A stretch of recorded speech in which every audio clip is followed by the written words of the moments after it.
आज देखिए पूरे बिहार में एक निषाद का बेटा कलेक्टर नहीं है, एक एसपी नहीं है। हमारा समाज पढ़ा लिखा नहीं है। आजादी से पहले राजा हुआ करता था, महाराजा हुआ करता था, अंग्रेज का शासन था, मुगल का शासन था, लेकिन आपके पूर्वज ने, हमारे पूर्वज ने लड़ाई लड़ा 250 साल तक अंग्रेज से, फिर जाके देश में आजादी मिला। साथियों, अगर आपके समाज का बेटा उतना पढ़ा लिखा होता तो लड़ाई लड़ता और आपके लिए भी आरक्षण का व्यवस्था संविधान में कर दिया गया तरह था। बंगाल में जाइए तो बंगाल में सभी उपजाति, निषाद के सभी उपजाति, बिंद, बिंदार, नुनिया, मला, चाय, तियर, बनपर, गोरी, केवट, हमारे सभी 22 उपजाति को आरक्षण मिल रहा है। आप दिल्ली में चले जाइए, वहां पे निषाद समाज के सभी लोगों को आरक्षण मिल रहा है, लेकिन बिहार में नहीं मिल रहा है। उसका गुनहगार हमारे पूर्वज जो लड़ाई नहीं लड़े, और कि वो दिल्ली में जो सरकार है उन्होंने हमारा काम नहीं किया, जिसके कारण आज हमारा भाई बेटा आज परेशान है, वो भटक रहा है, उसको आज आरक्षण नहीं मिला है।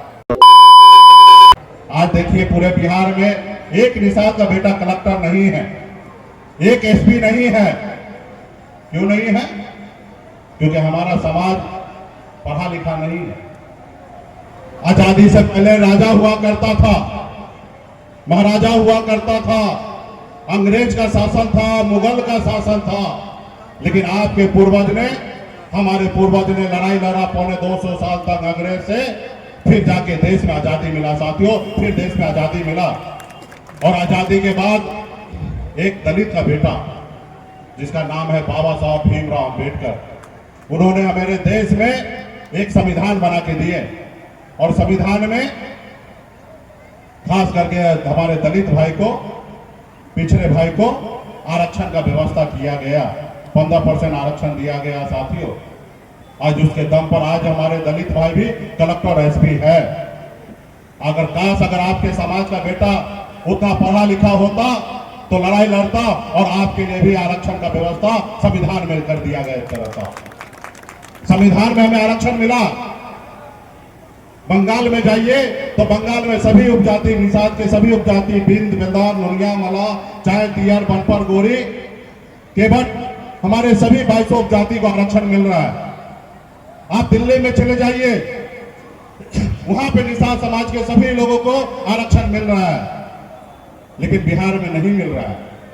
एक उसका गुनहगार हमारे पूर्वज जो लड़ाई नहीं लड़े, और कि वो दिल्ली में जो सरकार है उन्होंने हमारा काम नहीं किया, जिसके कारण आज हमारा भाई बेटा आज परेशान है, वो भटक रहा है, उसको आज आरक्षण नहीं मिला है। तो इसके लिए आप सबको, हम सबको लड़ाई लड़ने की आवश्यकता है। साथियों, इसके लिए पहले पढ़े शिक्षित होना पड़ेगा। लड़ाई लड़ने के लिए कैसे तलवार की आवश्यकता पड़ता है, भाला की आवश्यकता पड़ता है, तोप की आवश्यकता पड़ता है, तब लड़ाई युद्ध के मैदान में आप जीतिएगा। और ये सब नहीं रहेगा तो आप चुनाव हार जाइएगा युद्ध के मैदान में। उसी तरीके से अगर आप पढ़े लिखे हैं, क्योंकि अभी वो युद्ध नहीं हो रहा है, हमारा देश आजाद हो चुका है, ये देश के मालिक आप भी हैं। साथियों, आप भी हैं।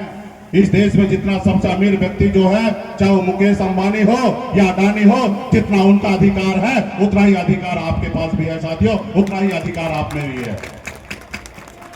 जैसे देश के प्रधानमंत्री बनाने के लिए देश के प्रधानमंत्री का वोट का जितना आवश्यकता है, उतना ही गरीब मछुआरा का बेटा का भी उतना ही वोट का अधिकार है। साथियों, उतना ही अधिकार है। ये देश आपका है, लेकिन ये आप नहीं समझते हैं।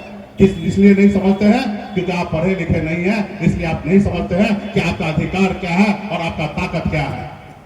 अभी हमारे साथी ने कहा, बरसों से लोग लड़ाई लड़ रहे थे, तैयारी कर रहे थे, लेकिन कल तक निषाद समाज को कोई जानता नहीं था, पहचानता नहीं था। लेकिन आप और हम मिलकर मजबूती से खड़ा होकर बिहार में अपने अधिकार के लिए लड़ाई लड़े। आज बिहार ही नहीं, पूरा देश जानने लगा कि निषाद कोई चीज है। साथियों, इसलिए अपने अधिकार के लिए लड़िए। हमारे साथी ने कहा मंच संचालन की ये पॉलिटिकल मंच नहीं है। सही में ये पॉलिटिकल मंच नहीं है। ये समाज के हक अधिकार की बात होना चाहिए, वो कैसे आगे बढ़े उसकी बात होना चाहिए। और उसके लिए आप अपनी बात को आज नहीं रखिएगा तो आप कब रखिएगा। यहाँ पे किसी को वोट दिलाने की अपील करने के लिए नहीं आया गया है, और निश्चित तौर पे आपको देखना है कि आपके वोट से आपके बच्चे का लाभ क्या हो रहा है और आपका भविष्य कैसे जा रहा है। उसके बाद आपको वोट गिराने के लिए सोचना है। तो इसलिए साथियों, आप सब मजबूती से आने वाला समय में लड़ाई लड़ना है।